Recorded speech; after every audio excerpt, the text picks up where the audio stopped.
For our Marion Toyota player of the game, Marion Toyota, a proud sponsor of Saluki Athletics, as Drew Steffe joins us here.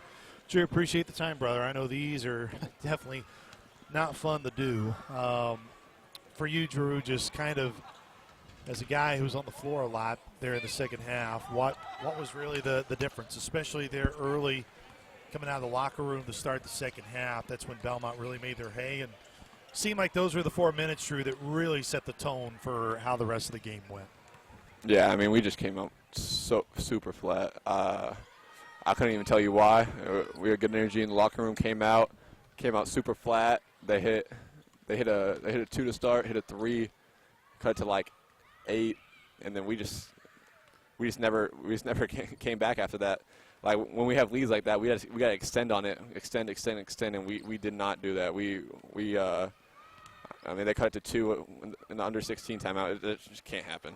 Drew, let's go back to the better time, the last 10 minutes of the first half, with Kennard with 2 fouls sitting on the bench. You, Sykes, Deba, and Sheridan Sharp played outstanding defense. Your guard core and Jorge came in, gave you good minutes. I thought Rollins did some good things. Jared was doing some, but you 4 guards, you know, with Mayo being out of this game and Kennard in having some defensive or some foul trouble, you know, what was it with you 4 guys just making it click so well in that first half? Yeah, I mean, we just had a lot of energy. We had a lot of energy. We're flying around.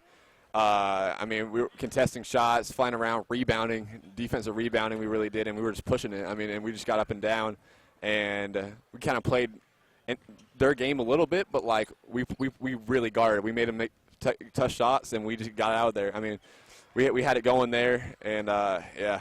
This is a team that can really hang points. They're very good offensively. You knew that coming in. Everybody knows that.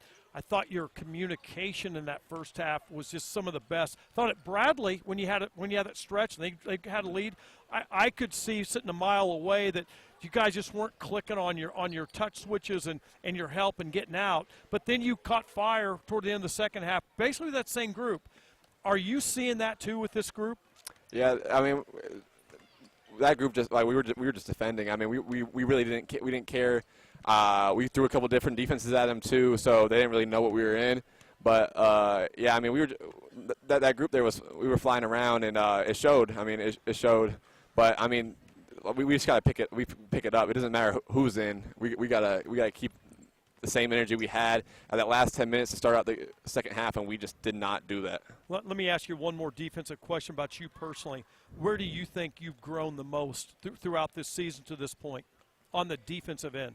On the defense end, just, you know, in help side, on the ball, just chesting up when they try to drive at me. And, yeah, just really been working on that. Challenging shots, has that been a big part of your game? Because, man, yeah. Drew, that's something that none of us were doing a very good job of in 24. Right now, I can't remember a shot that you were around that you haven't challenged. Is this something you've been really conscious about improving on? Because you're doing a tremendous job, bud. Yeah, I mean, we work on it. So the whole team works on it. So we're all taught to check shot and then, you know, go rebound. So, yeah, I mean, just getting a hand up and making a tough shot is what we got to do. Drew, and I think it goes on everybody when I ask this question. I mean, we're very fortunate to sit here because you get to hear a lot, you get to see a lot, and honestly what I love about being right here next to you guys is you can really get a feel for somewhat how you guys feel. And for a lot of the second half, and you do give credit to Belmont for coming back, but body language and just how it felt, Drew, was a little mucky. Yeah, I agree. How do you guys win? Because, look, there's going to be another game this year where team makes a run, things got to turn. How do you change that? How do you change the negative body language and make it a positive when things aren't going well? Because those are hard things to do. Yeah, we just, as a team, 1 through 15 on the depth chart, and all the coaches, all the managers, we just got to keep bringing energy, feeding energy towards each other. And yeah, the energy got a little mucky. I agree, but we can't do that again. Next time somebody goes on a run like that, and they cut it to 2 after we're up big. I mean, we got to bounce back. We got to have the same energy, and we got to go knock them down to the ground. I mean, and we did not do that today, and I couldn't tell you why, but we're gonna get it fixed.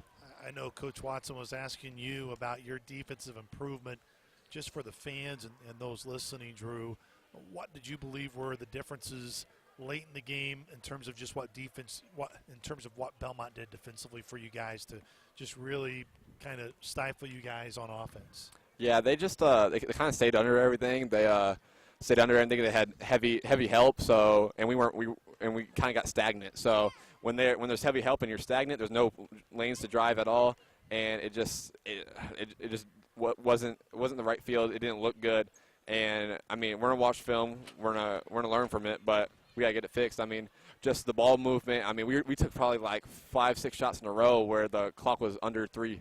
And that's just we can't play basketball like that. We gotta get good shots, good quality shots, and we gotta take shots when we're open. What was different about? Maybe I'm gonna ask the same question twice. Forgive me, both of you guys. But in the first half, you hit the baseline hard. You found a cutting Deba, I think, whatever.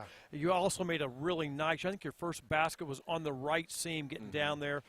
Deba was able to wear them out with a clear out where you guys would shift everybody to the right side.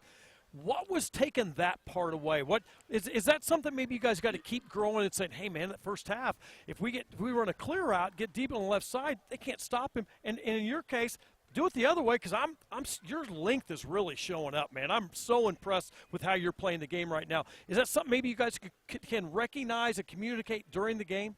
Yeah, I mean, in the first half, it just felt like it was way more open. And I think going in the second half, their coaching staff did a good job of just packing everything in kind of on us, and they're in heavy help. And when that happens, though, we gotta it's swing. So and then you'll have an open shot, and we just didn't do that. We just weren't active on offense in the second half. We weren't cutting with a purpose. We were just kind of stagnant, and we got to get that fixed because in the first half it looked tremendous. Like I think we shot 64% in the first half. I'm pretty sure, and that's just because we have ball movement and all that, and it just stopped in the second half once they went on their run, and we just can't let that happen. Well, Drew, and mean this, and I don't say this from a sarcastic standpoint, but as much as it sucks right now, it can quickly flip, and that's how these seasons go. It's a roller coaster ride. What do you really say to the guys here? I know tomorrow will be an off day, and then you'll get right back after on Monday. Just how you move past it. It stinks. This was not a good second half, but there is a lot of basketball here left with 4 games here down the road. Yeah, I mean we gotta go watch film on this, and we gotta fix it because we want to be a team nobody wants to play going into the Missouri Valley tournament, and I think we can be that. And I really don't think anybody wants to play us right now, but we just shot ourselves in the foot in the second half. I mean, we had them where we wanted, and we can't let up like we did. We gotta kick them when they're down. We can't let that happen. Thanks, Drew. Appreciate it. Once again, it was Drew Steffe, our Marion Toyota player of the game.